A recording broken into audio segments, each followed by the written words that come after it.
and about the two wonderful mothers that I have, and how we found them, and how we came to be a big family. You know, it's so tough when you think about my dad, to think about one memory to share. And I realized that I was having such a difficulty because as a child, as a baby, he held me in his arms, and I have all of those early memories of being nurtured and cared by him. When Heavenly Father placed families in the pre-existence, I don't know how he did it, but I am so grateful that he gave me my dad, because he was a perfect dad for me. The characteristics that my dad had that made him such a great man. One of the earliest memories I have is sitting on his lap, leaning against his chest as he ate breakfast. My dad loved sweets, and so for breakfast he would often have Fig Newtons and post them. So I loved that, and I remember that. Years later, even maybe last year, I said to Dad, "Guess what I have for breakfast? A piece of pie and postum." And we laughed. I said, "Thanks a lot, Dad." We had a common joke among us, between us. My dad was happy. I hear about fathers that come home and they're crabby and they yell and they fuss and kids aren't happy when Dad comes home. But my dad didn't come home that way. He might have been tired, but he was always gentle and kind. He was happy. He loved to work, and he whistled while he worked, and he sang songs, and he taught those songs to us children. And some of my happiest memories are in car rides where, before electronics, all you had was your own imagination to keep you busy. So he taught us some of his favorite childhood songs, like Found a Peanut, and there was an old doctor, his name was Peg, and the one that we sang around the graveside this morning. And he sang them with happiness and gusto.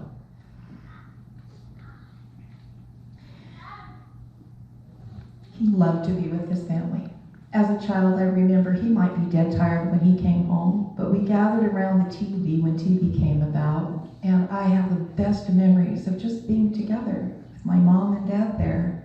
Dad would throw his head back and start to snore, and his mouth would fall open, and Mom would say, Mom Rosie, and she would say, "Nick, go to bed."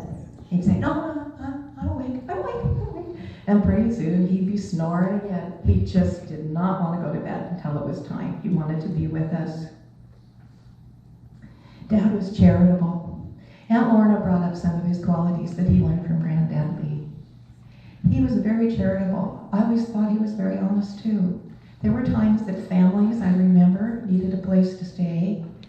One family had been burned out of their home, and Dad had an extra residence, and so he let them come and stay. Just come and stay until you're back on your feet again. That happened more than once. He was kind with what he had. He shared what he had. His sense of humor is probably one of his strongest traits. I don't know how my dad did it, but he could remember jokes like none other, and he always had a good one to tell. It just even last year when I was with him in the hospital, we were raising quite a ruckus. We were kind of loud, and the nurses had to kind of tell us to tone it down. But he loved to laugh. I know when he was with my kids, his sense of humor showed up one day. He told my girls that if they shaved their legs with a peach pit, it worked really good. Well, my daughter Becky, who was probably about 10 at the time, I didn't know this, but a couple of days went by, she comes up the stairs and she said, "Tell Papa that shaving your leg with a peach pit does not work. I tried it." He got a good chuckle out of that. He was very patient. I have a memory of a time as a teenager when I was just driving, just gotten my license.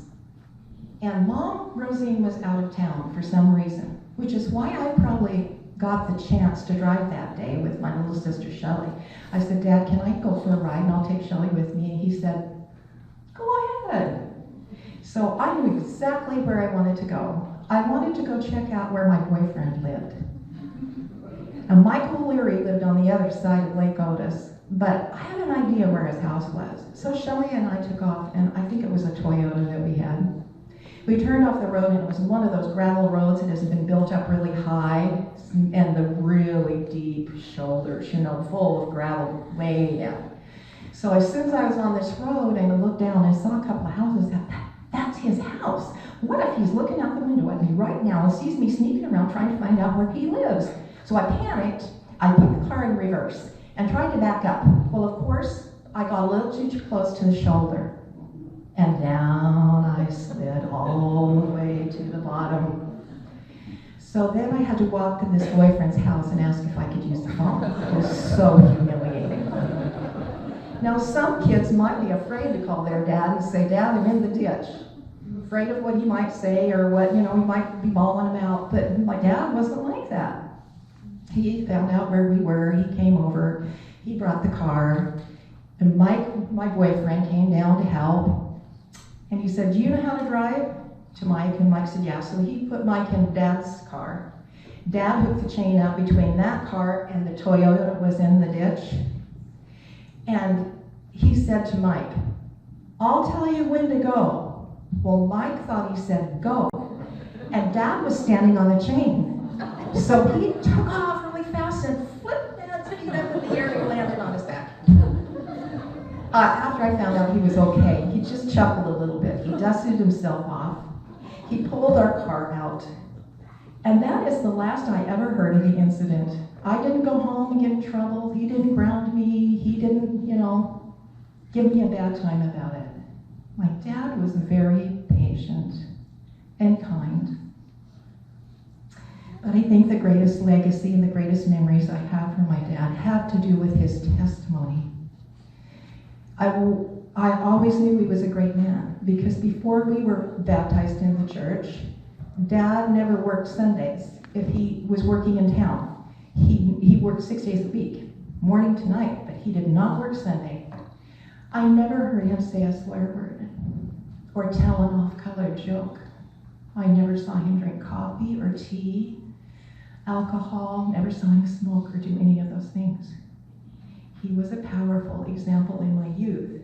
So when, as a family, we investigated the church, my dad was a huge influence in my decision to join.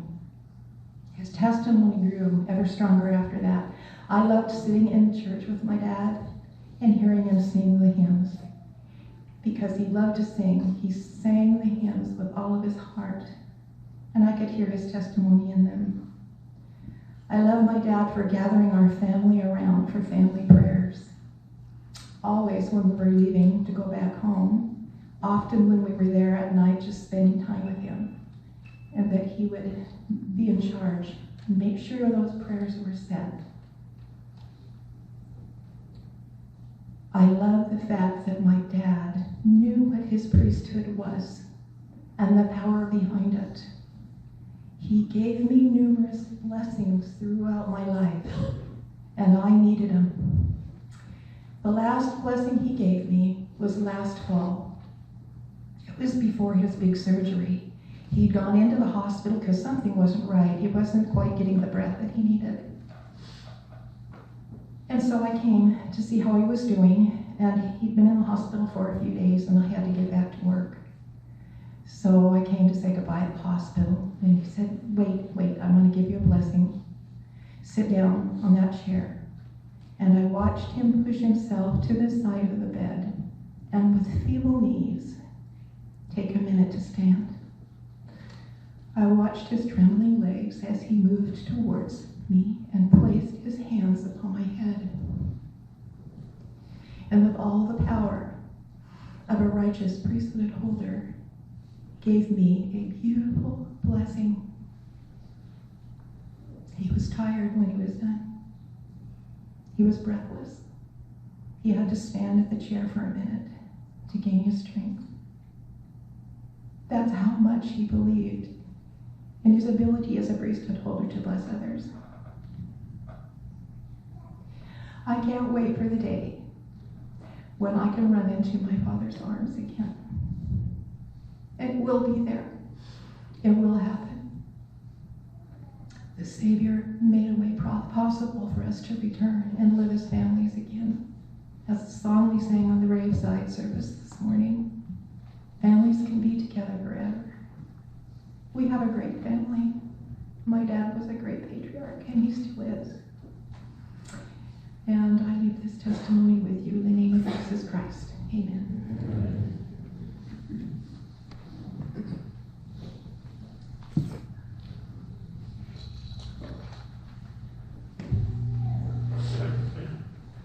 Good morning. My name is Barry Maxwell. On behalf of my family, I want to thank you all for being here with us today. When you lose the patriarch of a family like this, it's a stagger to the whole family. And we appreciate all your love and support. I'll try to get through this the best I can. I drove down from Salt Lake yesterday, and I had a lot of time on the road to think about today and what I would say. And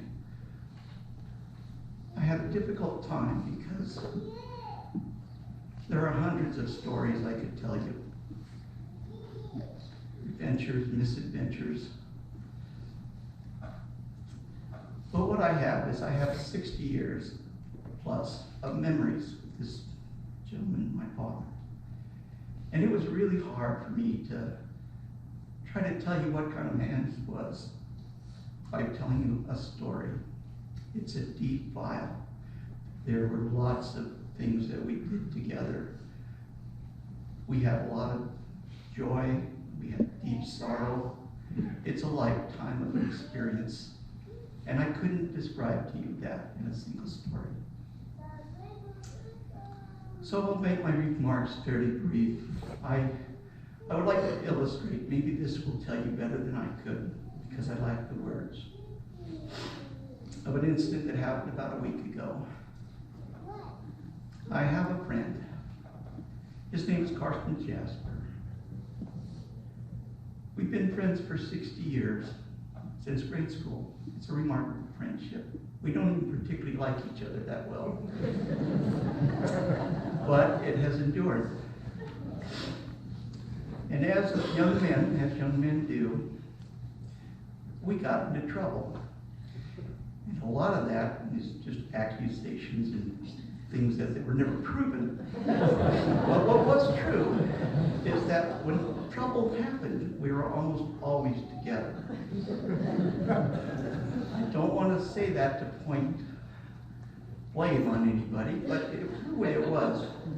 And so because of us, our parents knew each other very well. And so for 60 years, we all kind of grew up together. And in the course of that time, Carson spent a lot of time at our home, and because I spent a lot of time at his. And he was really fond of my father. Even after all these years, when he'd come by Mesa to visit or stop and say hi, immediately he wanted to go see how mom and dad were doing.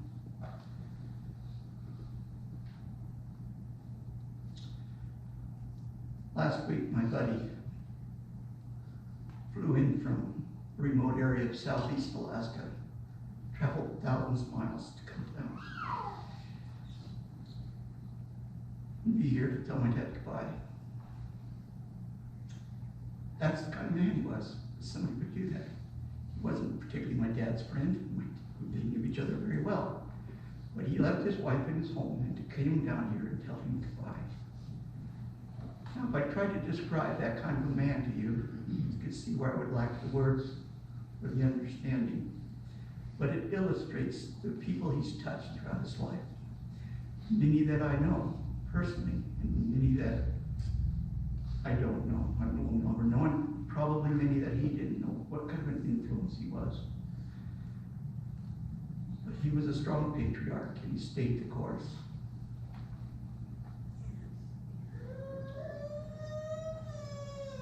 So that left me with very little I could tell you except for that example. I haven't talked to my brother Huss about this, but I'd like to tell you of a moment. When my dad passed away, there was 3 or 4 of us in the room. And everybody had stepped back from the bed to have a moment kind of in their own thoughts. And I happened to glance up, and Huss was standing by the bed looking at Dad. He wasn't talking to any of us, he was talking to Dad. He said, "It has been an honor, and it has been a privilege." How true that was. It was an honor to share this life with him. The good and the bad. And it was a privilege to be part of this great family. And I thank you.